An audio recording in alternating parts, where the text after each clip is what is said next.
Because of time and Light Honorable Raila Odinga is having another engagement in a few minutes, we'll just go straight to the issues that we believe are very important to us. I'll start by thanking the government, led by our President, President Uhuru Kenyatta, who took passion and gave us this bomber line, whereby the small traders can do their business.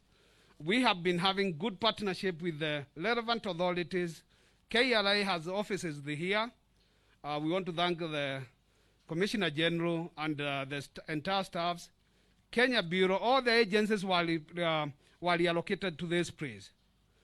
So we want to take this opportunity, Your Excellency, to just give you a few remarks, and I know it's not the first time that we are meeting you. We have met on other occasions. We have highlighted our grievances, but allow me to say that MSME Alliance of Kenya is a different game changer, whereby all sectors are represented, and we feel that there's that need of bringing up all the micro, small, and medium entrepreneurs who play a crucial role in the economic growth of this country. The potential of SMEs sector, as you have been telling us, has remained untapped, and that's how the alliance was formed to bridge this gap.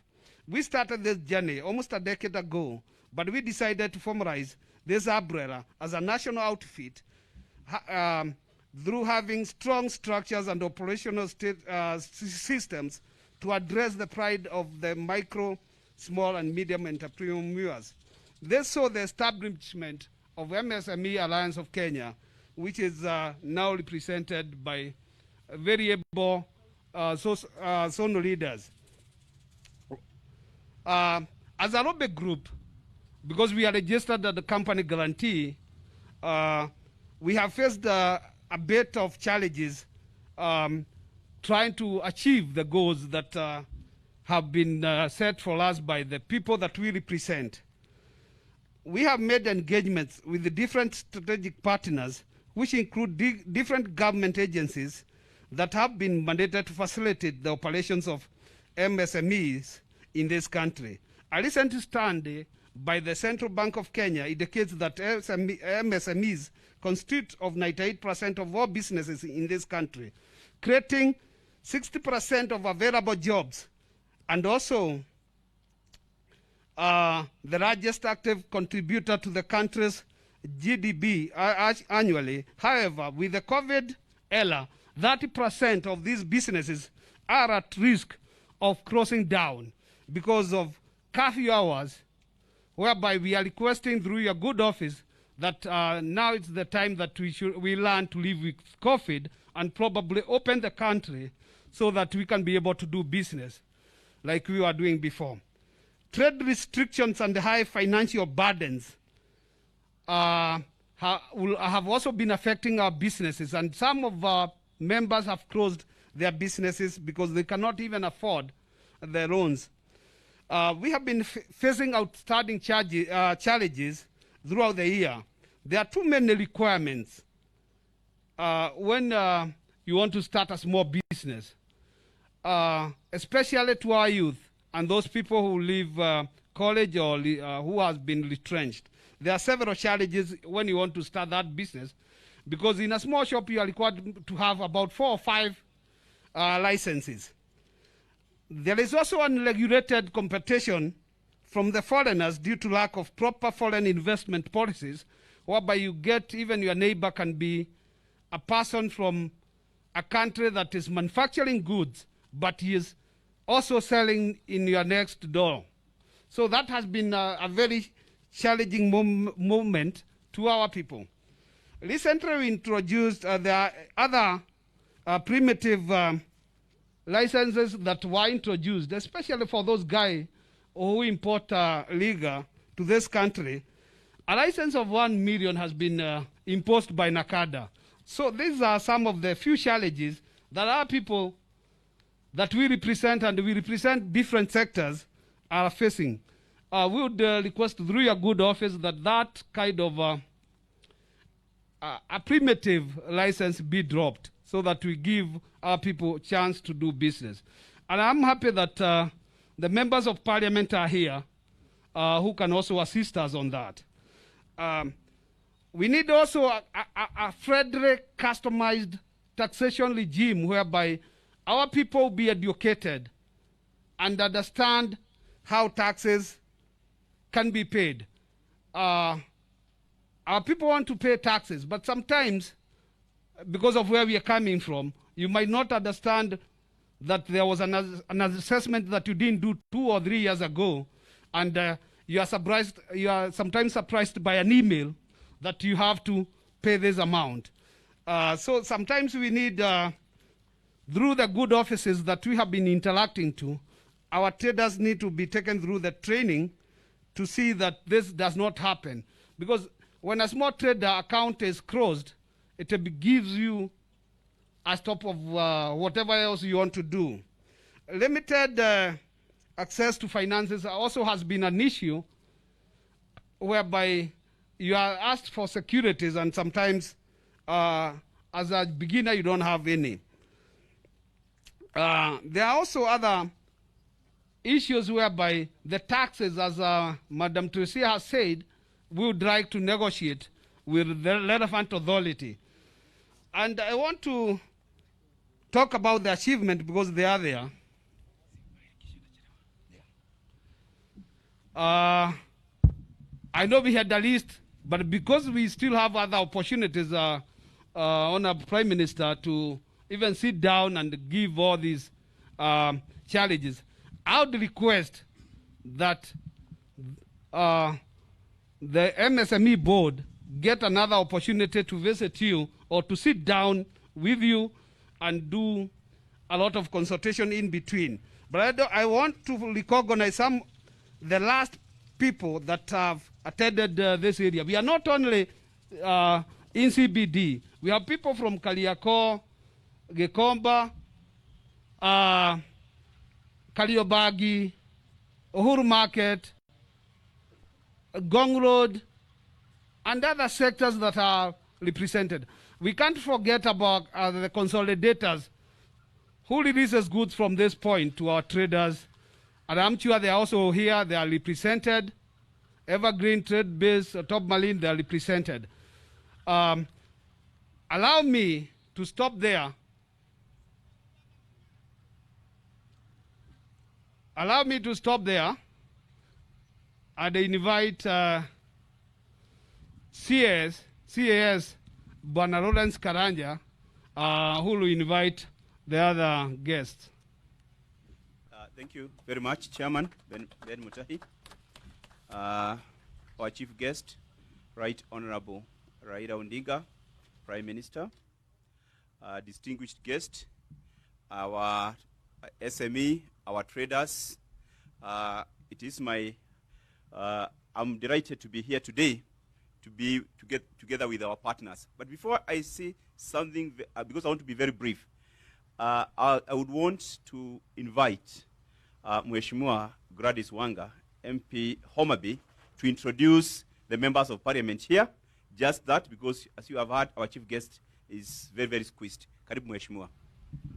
Asante sana, Right Honorable Prime Minister, the Chief Administrative Secretary, na wafanyi biashara wote, hamjambo. Asante sana. Yangu ni machache sana, ni wakuwatambulisha wale wajumbe ambao wako hapa, na nitaanza pale na Mheshimiwa Anthony Oloch, mjumbe wa Mathare. Asante sana. Mheshimiwa Timu Wanyonyi, mjumbe wa Westlands. Asante sana. Mheshimiwa Babu Owino, mjumbe wa Embakasi East. Asante sana. Na mimi Gladys Wanga, mjumbe wa Homa Bay County na pia mwenyekiti wa kamati ya fedha na taratibu za nchi, Finance and National Planning. And only to say, Your Excellency, that as your members of parliament, we are ready and willing to to work with the MSMEs as far as the challenges relating to legislation and policy are concerned. We are open, and based on our discussions, we are happy to move these discussions forward. Asanteni sana na Mungu awabariki. Thank you very much, Mheshimiwa. Your Excellency, the Honorable Prime Minister. First of all, I want to convey the apology of the Cabinet Secretary, Honorable Betty Minor, who is engaged in other activities, and he couldn't make it to this meeting. Your Excellency, we have been dealing with this, with the traders and the SMEs, and I want to first of all to confirm to you that as a government, we have developed the SME policy, which is addressing most of the issues which are being raised by the SMEs. This includes looking at enhancing access to credit, and towards this, through Micro and Small Enterprise Authority, we have set aside 800 million to lead to these small scale traders, and this fund, which has been created, will be lending at zero interest. So we have a seed capital of 800 million. Beyond that, the government has set the credit guarantee scheme, which is being operationalized by Parliament, where we shall be having about 4 billion for a startup, which to make credit accessible to the SMEs, because we know one of the reasons why they are not able to access the credit is due to lack of collaterals. Therefore, we are coming with a scheme where the government will take the risk. Finally, about the traders who are here, I know some of the challenges they have been facing, and was the inspection of goods at the destination, and we reduced the charges from 6% of the value to 0.6 for those who are not able to have the inspections done elsewhere. Further to that, we have come with what we are calling the recordation rules, so that the importers can know who are the genuine exporters, to avoid a situation where goods get to a country and then they are declared to be counterfeit. So those are some of the few issues we are addressing, but we keep on engaging them on day-to-day basis, especially the traders. We also have other programs which we have set aside, especially for the manufacturers, and amongst them is where we have come up with constituency industrial development centers, where so far we have built 160 industrial development centers to develop the cottage industry in various areas. And I know that the government of His Excellency Uhuru Kenyatta is committed to addressing the needs and the demands of SME, and we keep on engaging.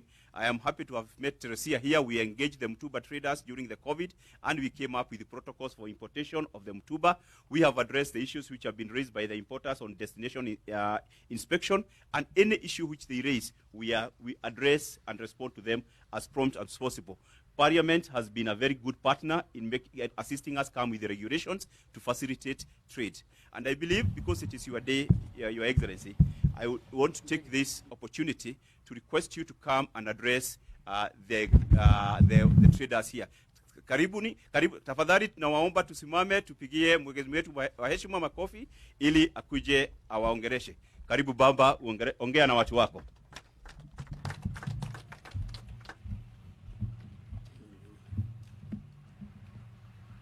Asante. Thank you. You may be seated.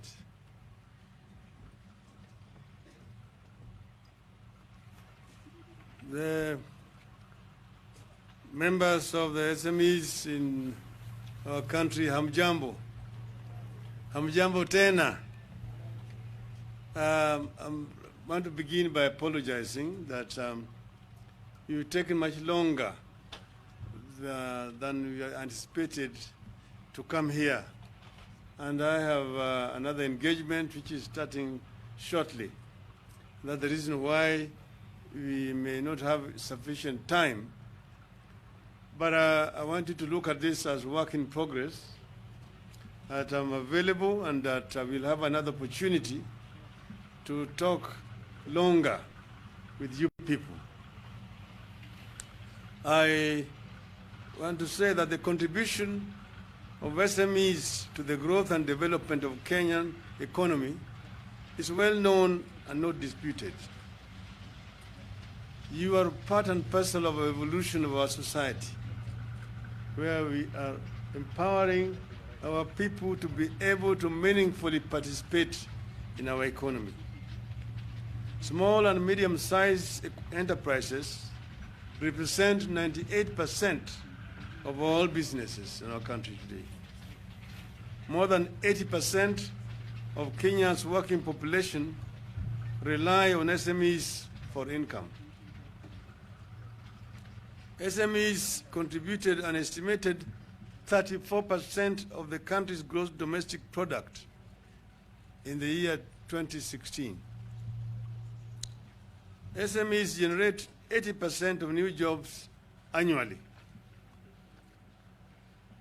Small enterprises hire large numbers of women and youth and are active in rural and vulnerable populations.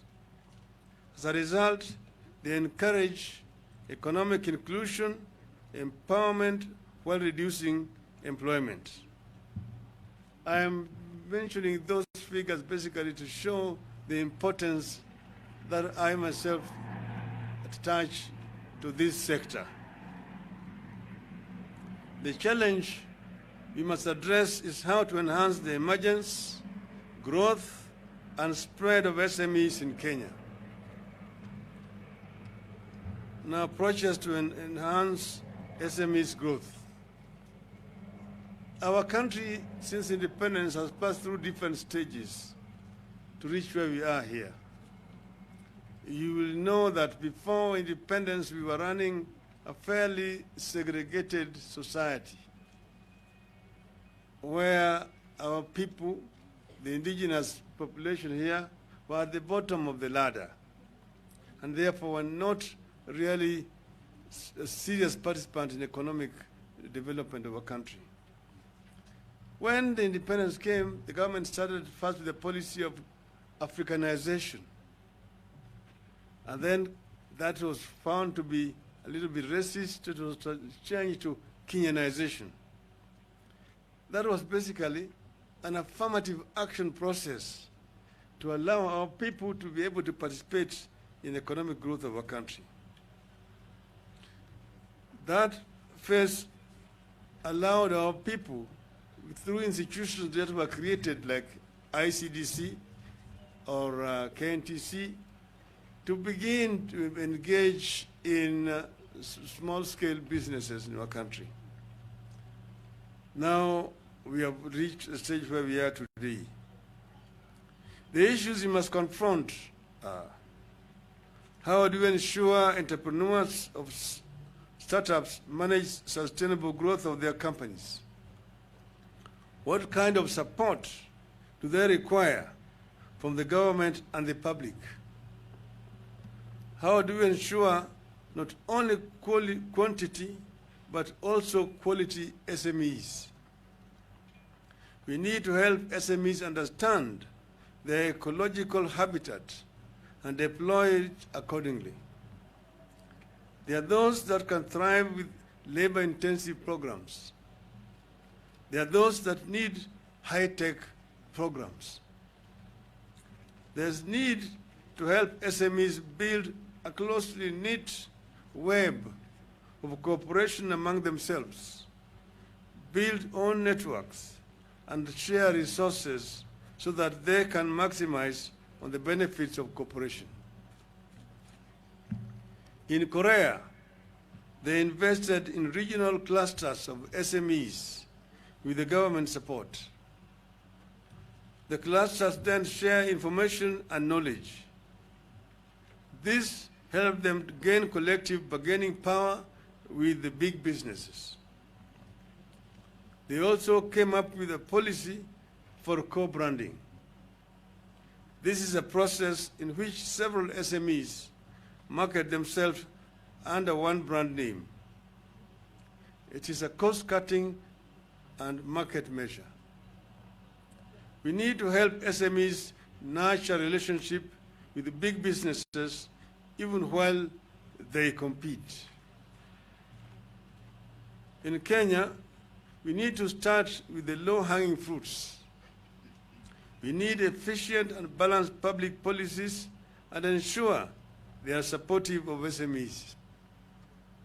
The government must see itself as being responsible for the protection of small businesses. We need clear legislation that provide clarity on level and nature of government support and protection of SMEs. We need clear policies to ensure financial support and fair competition for SMEs. We need to enforce legislation on the local content for public projects. We must establish and enforce Buy Kenya, Build Kenya policies in the public procurement, research and development support. We need to establish funds whose sole purpose is to lend money to SMEs. Some countries have government-funded and run small and medium industry banks that provide money to SMEs at low interest rates. We need that here. And I'm happy to hear from the peers that the government is taking over some burdens and risks in this regard, but this needs to be properly institutionalized. SMEs need tax breaks and special tax credits, especially when the operations involve procurement of commodities from external markets. We need clear anti-monopoly and competition policies. We need to ensure big businesses do not monopolize domestic markets and that SMEs have sound protection from foreigners. And here, indeed, we need to be clear. We are not trying to say that SMEs should kill local manufacturing. Far from it. We say that there is space for the existence of SMEs and local manufacturing. And the SME is basically a starting point that eventually now develops to become also manufacturers in the local markets. This is the way it has happened in other countries, and that's why SMEs are playing an important role. We must help SMEs that want to go regional to do so. And here, as you know, we have the East African Community Market. This is our biggest market, and I know that our SMEs themselves are very active in exploiting this market. We need to remove barriers which still exist in moving goods along our borders to our neighboring countries. This will create a much bigger market for our SMEs. All government ministries need to have programs and provisions for support of SMEs by law. Development of SME parks. Increased access to funding in the agriculture sector, especially for SMEs in agriculture value chains. Public-private partnership in enhancing access to infrastructure through the investment in energy, water, and information and communications technology. Reduce electricity costs by introducing the policy of differential pricing, lower electricity prices during off-peak periods. We need to support and promote SMEs that want to engage in exporting to other countries and regions by providing such businesses with export subsidies. Government must encourage dialogue with SMEs with a focus on taxation, licensing, and etc. Taxation and unfair competition are killing our SMEs. And I've said, and they've mentioned it, it is an area where there can be proper dialogue so that taxation does not become a big burden that kills the SMEs. It is not proper policy to come up with very heavy taxes, because if the taxes are too heavy, there's always a tendency to evade paying taxes. But if the taxes are reasonable and the net is wider, then the government is able to collect more taxes and everybody is happy. This is where we want to go. I just want to say that the apostle who spoke here before has led a team to come and see me, have engaged the Gikomba people, understand fully the challenges that they are facing, problems that they have, and I know that those problems can be resolved. Some of the issues that have been raised here, I'm also going to use my position to try to raise it with the other authorities in the government. I know, for example, also, that sometimes there's also unfair competition where people from countries from where the SMEs are importing, those who have got direct access to manufacture there, also are allowed to come back here and follow up and also come and hawk those businesses here in competition with our local traders. This is not right. This is not right. And that is also sometimes discrimination in the issuance of visas. That because of COVID but COVID is also now being used as an excuse to deny our people access to the countries of origin, where they can go to purchase goods which they then bring here to sell. But people from those markets find their way to come here and compete unfairly with our own businesses. This is not right. This is something that needs to be addressed. Finally, because I know that the chairman of Kenya Bureau of Standards was here, we are also here with Mr. Richard Ngatia, President of Kenya National Chamber of Commerce and Industry is also here. But the KEBS, I've said, has a very important role to play. In my early incarnation, I was an officer of Kenya Bureau of Standards. I know what standardization is about and what it is not about. Standardization is not supposed to be used to punish businesses. Standardization is supposed to deal with quality and enhance quality, and then also protect people against harmful goods. But there's goods which may be of low quality and are not harmful to anybody. And if somebody wants to buy something which is of low quality, that's what he can afford, why do you deny him or her that opportunity to do so? By imposing some fictitious standards. I will also going to have opportunity to talk to the Kenya Bureau of Standards so that they restrict to themselves to what standardization is about. Fitness for use.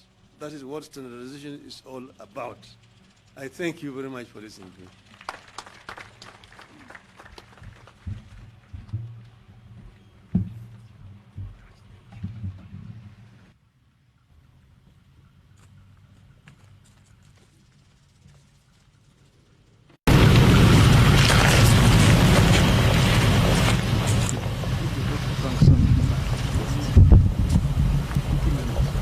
Just a minute.